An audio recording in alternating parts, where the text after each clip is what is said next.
Peggy 18.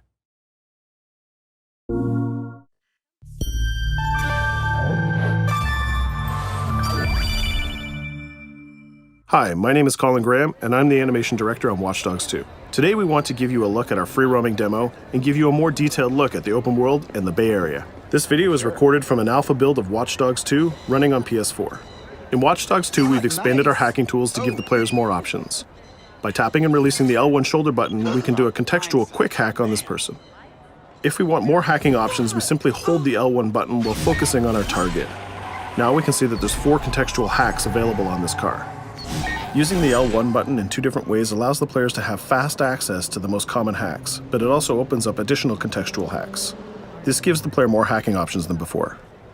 We've also added a NetHack view to the hacking toolkit, which allows you to toggle a digital filter to see the world like a hacker. We can easily pick out hacking opportunities and also pick out strange digital signals and data anomalies that are of interest to us. The orange signal indicates that there's a person whose digital profile has interesting properties for us to investigate. So let's take a closer look. When we're exploring the world, NetHack is a very useful tool to help us identify people or items of interest. It's a really good idea when you explore the open world to use your NetHack and look around, because you never know what you'll find. We can hack into his phone and read his text messages to get a clue about what's happening. As a hacker, it's really easy for Marcus to get someone's personal information. This guy's text messages indicate that he's experiencing strange behavior happening on his phone. He seems to think that it happens every time he comes to this exact area. Let's see what our DedSec teammates think about these strange signals. That felt like a rock star pose. Found something weird. Sweet. Get a picture. No, I mean, my MC catcher detector is going off. We really need to find a better name for that. Why? That's the technical name. My Stingray sniffer tells me somebody's leeching data off of people's phones below. Looks like the data's going to Coit Tower. See? Weird. Weird indeed. Marcus has detected that there's an illegal Stingray box deployed somewhere around Coit Tower. We now have access to a new DedSec operation, and we can track it with our DedSec app. You can do any operation you want in the order that you want, as long as you've discovered it and it's in your DedSec app. With the NetHack, we can see the Stingray box is deployed all the way on the top of Coit Tower. But since the tower is closed, we're going to have to find another way to reach it. You still have a little on your nose. In Watch Dogs 2, Marcus has some custom-built toys to play with, so we can just deploy our quadcopter and fly it to the top. Coit Tower is an iconic landmark known for its great view. From here, you can see the whole city is accessible. You can visit landmarks like Sutro Tower, you can explore Golden Gate Park, or take a drive across the bridge to Marin. You can sail the bay on a sailboat, or you can visit Alcatraz, or maybe take a selfie with the sea lions on Pier 39. You can also travel across the Bay Bridge to Oakland, or take the freeway south to Silicon Valley. You can also take your time and explore San Francisco's diverse neighborhoods like Chinatown, Castro, or even the Tenderloin. With the drone, we can easily hack into the Stingray box and track its source. This one is operated by Greystrom, who are illegally installing these boxes all across the city. The open world is full of opportunities like this DedSec operation. All you have to do is explore the environment using NetHack and the Profiler to find them all.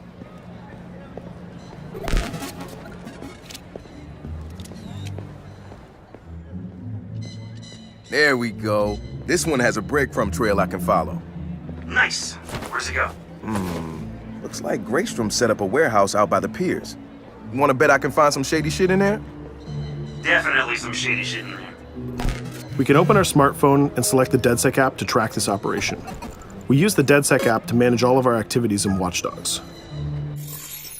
We can see the objectives on our map, and it's not very far, so we can drive there pretty quickly. The Noodle Map app can be used to locate different landmarks and areas of interest. The entire Bay Area is yours to explore from the very beginning of the game, so you don't need to unlock anything. There's also a shop on Pier 39 where we can customize Marcus's outfit, and there's some other open world activities we can check out along the way too. Let's take this car and head down to the waterfront. Cars are particularly vulnerable to a hacker like Marcus, and you can acquire a skill that allows you to simply unlock any car in the game with your phone. One of the biggest feedbacks we got from the fans after the first Watch Dogs game was about the driving. We've significantly improved the driving to make it more responsive and accessible to a wider number of players. Driving was reworked extensively with a team of experts from Ubisoft Reflections. This is a particularly important improvement because San Francisco is known for its steep hills and its tight winding streets. Of course, driving and hacking go hand in hand, and you can still hack steam pipes, traffic lights, and you can also hack individual vehicles. As you can see, it's much easier to drive through the city in Watch Dogs 2. Let's pull up here at iconic Pier 39 and take a quick look around.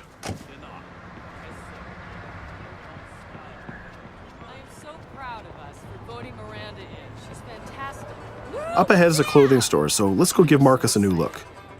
Each clothing store has the style of the people who live in that area, so as you travel around the world, you can start to build a wardrobe that's as diverse as San Francisco itself.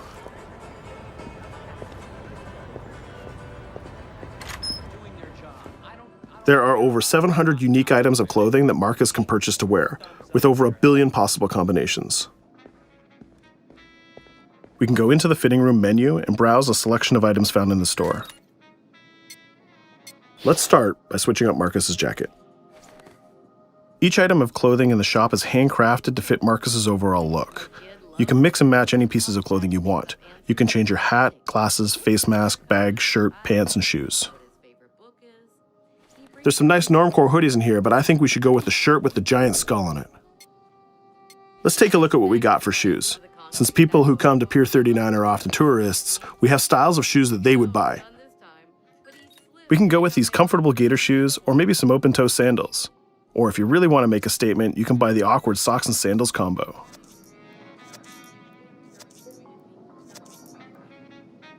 In the end, though, I think we should go with Stars and Stripes Chucks. We could really stay here all day trying on clothes, and each store has a wide variety of clothing options so you can really make Marcus look the way you want. From biker leather to hip-hop, from pinstripe suits to tie-dye tank tops, you can really craft the look that's unique to you. In Watch Dogs 2, you manage your activities from your smartphone. There's an app shop, a media player, the DedSec app, and a research app that allows you to develop new skills. Let's take a look in the app shop to find the ScoutX app. San Francisco is full of iconic landmarks, so as you explore the world, you'll find new ScoutX objectives in the app. Once we've installed it, we can find nearby landmarks and go check them out. When you visit San Francisco, there's so many great landmarks to visit. The ScoutX app will be like your tour guide in Watch Dogs 2. We're right near the crab statue on Pier 39, so let's go to that one right now.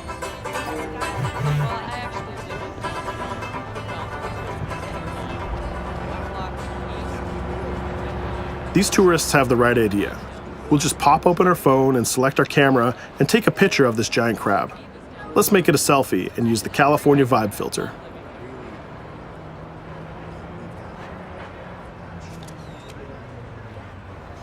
What's that?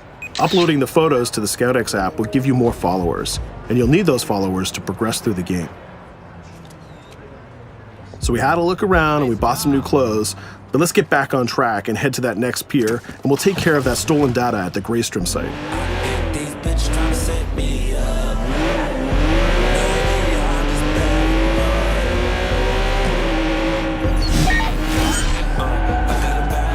We can see the objective marker in our minimap, and it's also displayed in orange at the end of the pier. Let's park our car past the scissor lift and go scout the place on foot. Operations in Watch Dogs 2 are almost always a free approach, so you can go after the objective from any direction. Let's start by getting into cover and scouting our enemies and see if we can spot the objective. From there, we can make a plan of attack.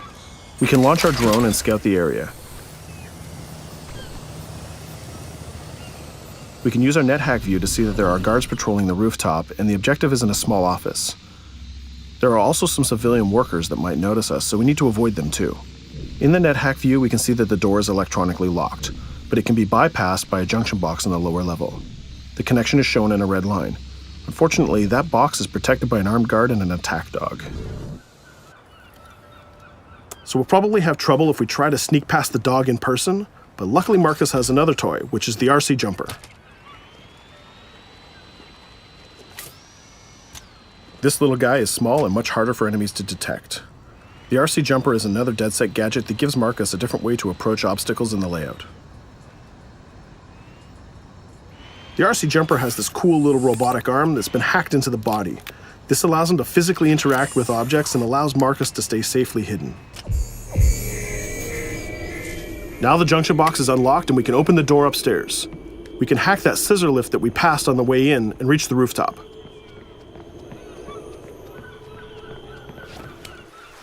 By hacking into the OS of the scissor lift, Marcus can take remote control of it. Not only can you raise it up and down, but you can actually drive it around anywhere you want in the world. This level of control gives players total freedom when dreaming up an approach to a mission. Our first challenge is to get past the guard in front of us.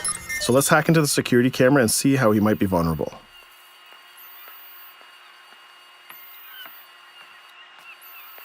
There's an industrial air conditioner unit that we can hack.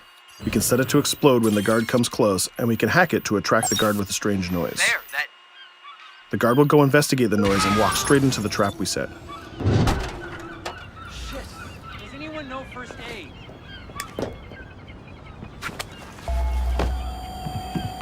And just like that, we've taken out the guard, created a distraction, and slipped into the compound.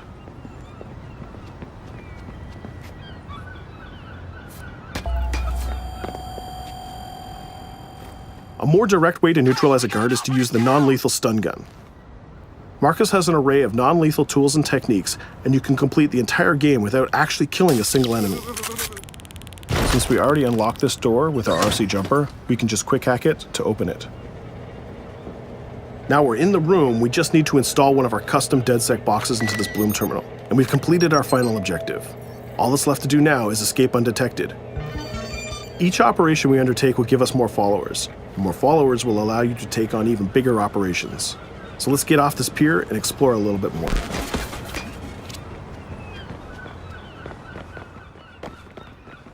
Tell me you fucked up their hardware? I left an expensive little present in their system, and they're going to pay for it. Damn, you sound like Jimmy Siska. Hell yeah!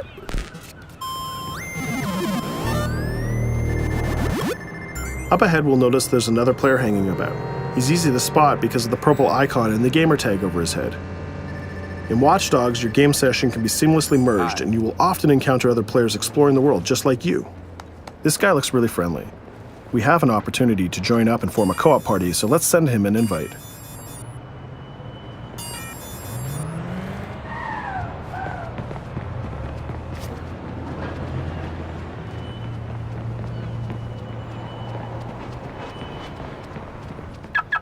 Now that we're joined in a session, we can complete co-op missions together and take on even bigger and tougher targets.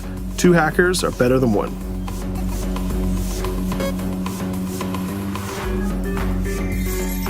We're gonna head across the bay to Prescott, which is in North Oakland, to infiltrate a gang lair. We can get there by driving across the Bay Bridge together.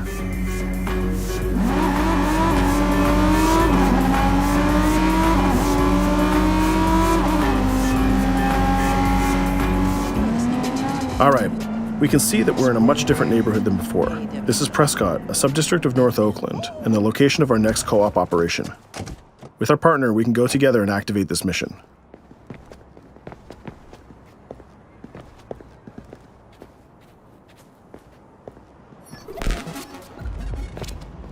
Marcus, we have operations popping up everywhere. Some of them are 2 hacker jobs. Where you need me? Sending you the coordinates. And Marcus, it works both ways. When you need help, fire off a call and we'll send someone your way for the assist. This area is a free approach, so we can tackle it any style we want. Since we're now 2 hackers working together, we'll cover our partner from the sky and help him out with some well-timed hacks.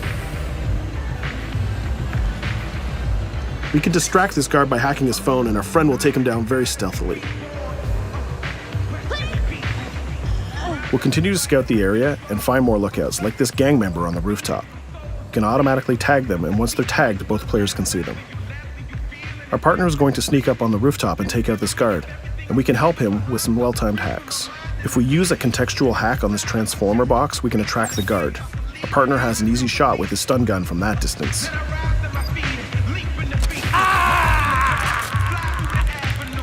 Using the NetHack view again, we can see that there's a lockbox connected by red connection lines to a room on the other side of the compound.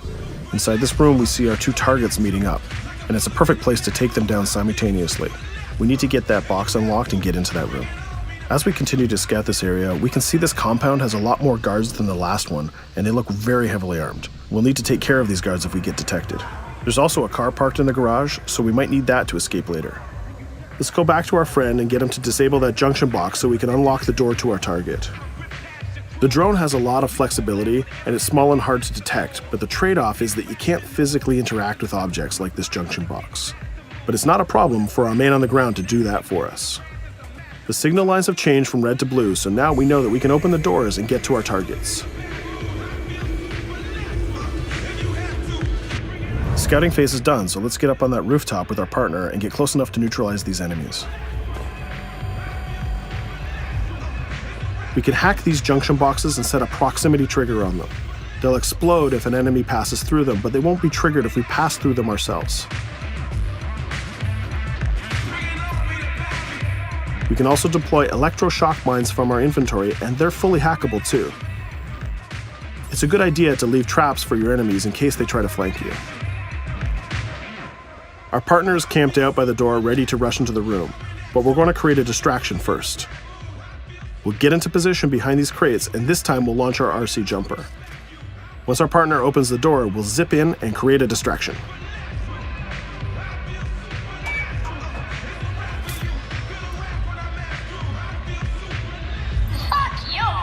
Our jumper has another feature too. It can launch foul-mouthed taunts and make people angry. Now's our chance. The gang leaders are distracted, so let's rush the room. This guy was pretty tough, but getting a thunderball to the face will ruin his day. Now we have a cell phone and all the evidence that we need. We just need to plan a way out of here.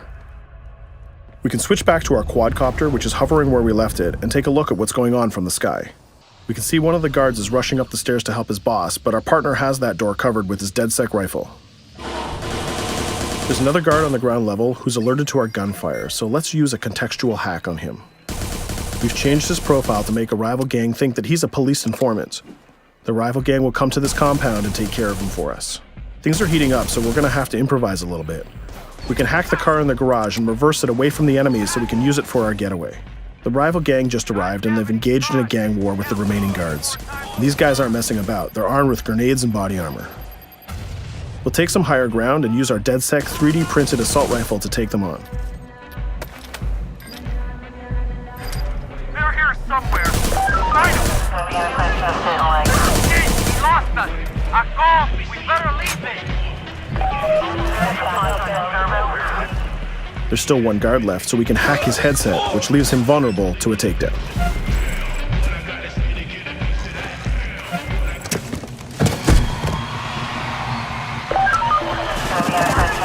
Let's take our stolen ride and get out of here before cops show up. And just like that, we're home free. We took down both gang leaders, we got the evidence we needed, and we triggered a gang war, and we escaped without getting killed. That's teamwork. 2 hackers and 1 successful DedSec operation. Let's take a minute to talk about a brand new multiplayer PvP event called Online Bounty. When the player commits a crime, the police will respond and pursue the player until he can escape from the police. We call that the felony system. While you're in the felony, a bounty event can occur. A bounty event allows up to 3 other online players to join the pursuit and try to kill the player for as long as the felony lasts. As the target player of the bounty, your objective is to evade the felony and the pursuing players. Rewards are given for neutralizing the hunters. And the objective of the hunters is to neutralize the target player. Bounty is a seamless PvP event that's triggered by your player style and how you interact with the police. If you are the type of player who's always in conflict with police, you'll have a higher chance of having a bounty placed on you. But if you can neutralize the hunters, you'll get additional rewards. I hope you've enjoyed our walkthrough of the open world of Watch Dogs 2, and I hope to see you online November 15th.